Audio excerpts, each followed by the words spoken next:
Raining the rains का क्या मतलब होता है, ये आज के इस वीडियो में सीख लेते हैं। रेनिंग द रेन्स का मतलब होता है शासन करना, नियंत्रण संभालना या बागडोर संभालना। यानी किसी भी चीज़ का नियंत्रण अपने हाथ में ले लेना या किसी चीज़ की बागडोर संभाल लेना, उसके लिए कहा जाता है रेनिंग द रेन्स। यानी कि this phrase typically refers to taking control और exercise authority specially in a leadership role. यानी कि जब किसी भी लीडरशिप रोल में रहते हुए जब आप अपने हाथ में किसी चीज़ की बागडोर ले लेते हैं या कंट्रोल ले लेते हैं तो उसको रेनिंग द रेन्स कहा जाता है। It is often used metaphorically to describe someone who has taken charge of a situation और organisation, much like holding the reins of a horse to guide the direction.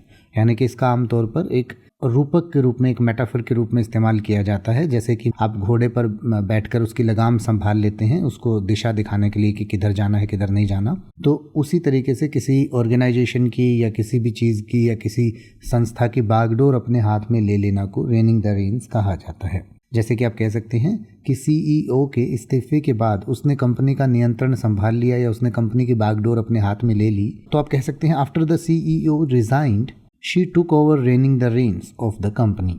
या अगर आप ये कहना चाहें कि यह राजा दशकों से साम्राज्य का शासन चला रहा है या इस राजा ने दशकों से साम्राज्य की बागडोर को संभाल रखा है, तो आप कह सकते हैं the king has been reigning the reins of the kingdom for decades.